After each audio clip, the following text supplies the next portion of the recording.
अनन्या की कड़वी यादें, पाठ 35। सब सो चुके थे लेकिन अनन्या नहीं।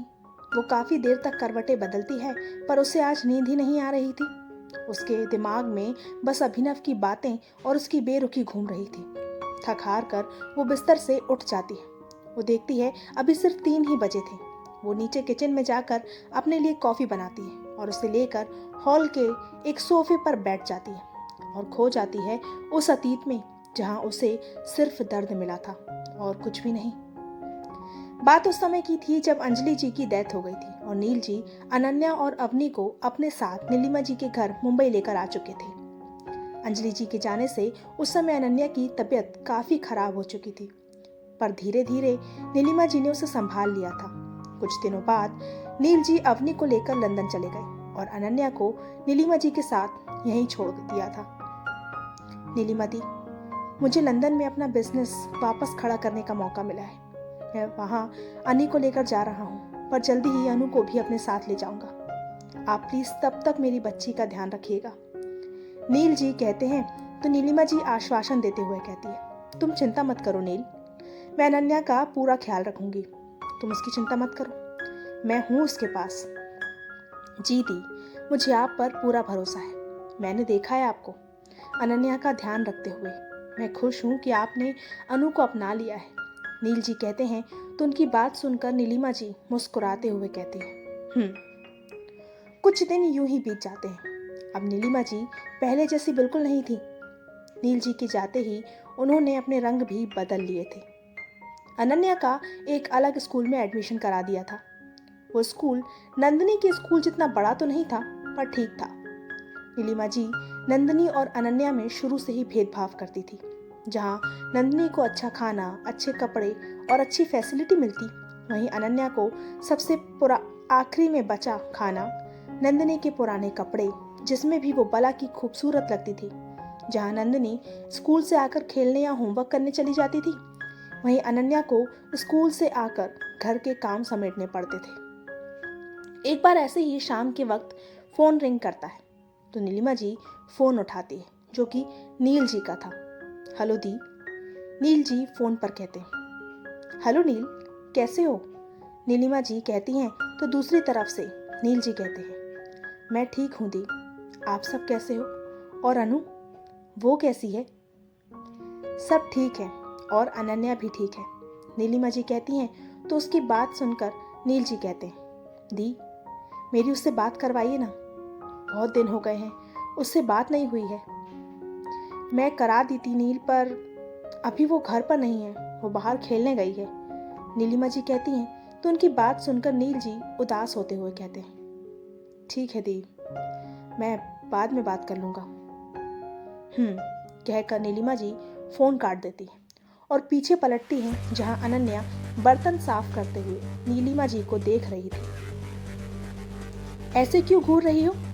अनन्या को खुद को घूरते देखकर नीलिमा जी अनन्या को देखकर कहती है तो नन्ही सी अनन्या मासूमियत से कहती है, आपने डैडी को झूठ क्यों बोला? मैं तो यही हूँ आपके पास। हाँ बोला तो क्या करोगी? नीलिमा जी कहती हैं तो उनकी बात सुनकर अनन्या कहती है, रुकिए मैं अभी डैडी को बताती हूँ। कहकर अनन्या आगे बढ़ने लगती है। तभी नीलिमा जी बीच में आकर गुस्से से कहती, बित्ते भर की लड़की, और जुबान तो देखो, बहुत जुबान चलने लगी है ना, चल आज मैं तुझे बताती हूँ। कहकर नीलिमा जी अनन्या को पकड़कर स्टोर रूम में ले जाती है और बंद कर देती है। स्टोर रूम में अंधेरा देखकर अनन्या डरते हुए दरवाजा खटखटाते हुए कहती है, नहीं खोलो, मुझे बाहर निकालिए, नहीं प्लीज। बहुत शौक है ना तुम्हें अपने डैडी से मेरी शिकायत करने का, अब इस अंधेरे में बैठकर करते रहो शिकायत। नीलिमा जी स्टोर रूम के बाहर से कहती है तो अंदर से नन्ही अनन्या रोते हुए कहती है, प्लीज बुआ जी मुझे बाहर निकालिए, मुझे डर लग रहा है, प्लीज मुझे बाहर निकालिए, अब मैं ऐसा नहीं करूँगी प्लीज। आज तो तुम यहीं बंद रहोगी, बहुत तंग कर रखा है मुझे तुमने, पता नहीं क्या सूझी अंजलि को जो तुझे ले आई।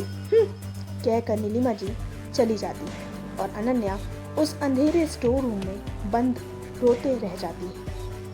अब तो जैसे ये रोज का हो गया था। आए दिन नीलिमा जी किसी न किसी वजह से अनन्या को कोई ना कोई सजा दे ही देती थी। उन्हें तो बस बहाना मिल गया था अनन्या को परेशान करने का। एक दिन नीलिमा जी ने नंदिनी के कहने पर आलू के पराठे बनाए, जो कि अनन्या के लिए भी फेवरेट थे, और नंदिनी को खुद खिलाया। बुआ जी, मुझे भी खिलाइए ना, अनन्या नीलिमा जी को देख कर कहती है। तो नीलिमा जी कहती है, क्यों, तुझे क्यों खिलाऊं? तेरे लिए फ्रिज में कुछ खाना रखा है, वही खा ले। नहीं, मुझे भी यही खाना है, अनन्या पराठों को ललचाई नजरों से देखकर कहती है। तो उसकी बात सुनकर और उसे पराठों को इस तरह ललचाई नजरों से देखकर नीलिमा जी कहती है, आजा खिलाती हूँ।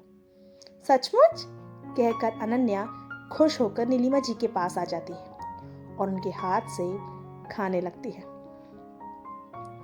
नीलिमा जी भी बिना कुछ कहे खिलाने लगती है, जिसे देखकर नंदिनी चिढ़ जाती है पर कहती कुछ नहीं। थोड़ी देर बाद अनन्या कहती है, बस बुआ जी, अब नहीं खा पाऊंगी, मेरा पेट भर गया है। क्यों, तुझे तो आलू के पराठे पसंद है ना, अब खा, कहकर नीलिमा जी अनन्या के मुंह में जबरदस्ती निवाला भर देती है। अनन्या काफी मना करती है, पर नीलिमा जी उसे जबरदस्ती खिलाती जाती है। अब नन्ही सी अनन्या की आंखों से आंसू बहने लगते हैं। वो मना करती है पर नीलिमा जी नहीं मानती और उसे खिलाती जाती है। अनन्या को ऐसे देखकर नंदिनी बहुत खुश होती है। थोड़ी देर बाद जब बात हद से ज्यादा हो जाती है तो नीलिमा जी उठकर गुस्से से कहती है, आज के बाद जब भी मन करे ना पराठे खाने का, तब आज का दिन याद कर लेना। अपनी माँ को तो खा गई, अब मेरी बेटी से उसका सब कुछ छीने आ गई, पर याद रख, मैं तुझे कभी कुछ नहीं दूंगी। तू मनहूस है, तभी तो नील भी तुझे अपने साथ नहीं लेकर गया। बड़ी आई, मुझे भी पराठे खाने हैं, कहकर नंदिनी को वहां से लेकर चली जाती है। अनन्या अपने रूम में रोते हुए कहती है, मैंने मम्मा को कुछ नहीं किया, वो तो मुझे छोड़कर चली गई, मेरी कोई गलती नहीं थी।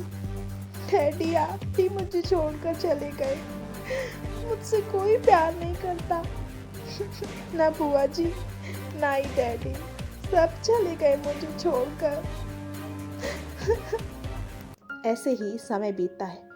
अब तो अनन्या चुप चुप सी रहने लगी थी, वो कुछ नहीं बोलती। नील जी का भी फोन जब आता तो वो बात नहीं करती या फिर कम ही बोलती। दिन बीते, रातें ढली।